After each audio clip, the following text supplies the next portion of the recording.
윤석열 대통령 탄핵 심판 선고가 임박하면서 헌법재판소가 결정을 내린 이후에는 어떤 절차가 진행되는지도 관심입니다. 인용인지 기각인지에 따라 어떻게 되는 건지 김주영 기자와 따져보겠습니다. 자, 김 기자, 먼저 탄핵 선고의 효력은 언제 발생합니까? 네, 선고 효력은 재판부가 주문을 읽는 순간 발휘됩니다. 헌법재판소는 생중계 선고 이후에 국회 측과 대통령 측의 결정문을 보내는데 이건 형식적 절차고요.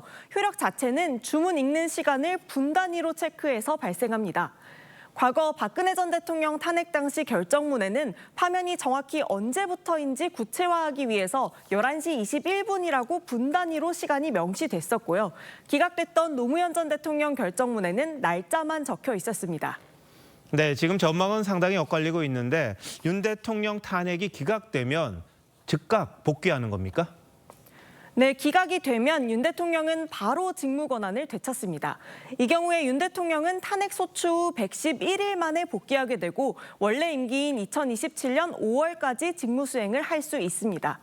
과거 노무현 전 대통령의 경우 오전 10시 25분쯤 헌재 기각 결정이 내려졌는데요.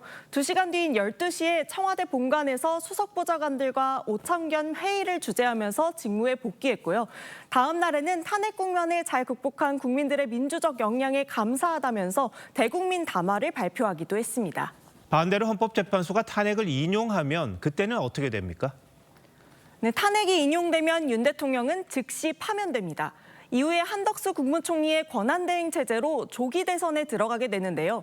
헌법에 따라 60일 이내 대통령 선거를 실시해야 돼서 5월 28일이나 6월 3일이 지정될 가능성이 거론되고 있고요. 이 경우엔 당장 다음 달 초순에 후보자 등록이 이뤄져야 되기 때문에 여야 모두 경선 준비에 들어갈 것으로 보입니다. 네, 그리고 탄핵이 인용되면 윤 대통령이 관저에서도 나가야 되는 거죠? 네, 대통령이 탄핵되면 언제까지 관저를 비워야 한다는 법의 명문 규정은 없는데요. 과거 박근혜 전 대통령은 파면 결정 56시간 만에 청와대에서 나와서 삼성동 사저로 복귀했습니다. 이후 박 전 대통령이 파면된 지 딱 60일 만인 5월 9일에 조기 대선이 실시됐습니다. 만약 탄핵된다면 전직 대통령 예우는 어떻게 되는 거죠? 네, 전직 대통령 예우에 관한 법률에 따르면 파면되거나 금고 이상의 형을 받으면 경호, 경비를 제외한 대부분의 예우는 박탈됩니다. 비서관 지원이나 대통령 연금, 기념사업 지원도 받을 수 없고요. 국립현충원에 안장될 수 있는 자격도 모두 사라집니다. 박근혜 전 대통령은 2021년, 이명박 전 대통령은 2022년에 복권됐지만 파면되거나 금고형을 받았다는 사실 자체가 사라지는 건 아니기 때문에 예우는 회복되지 않았습니다. 헌법재판소가 어떤 결정을 내리느냐에 따라 윤 대통령의 지위가 하늘과 땅 차이가 되겠군요. 많은 분들이 관심을 기울이고 있는데 잘 지켜봐야겠습니다. 김 기자, 잘 들었습니다.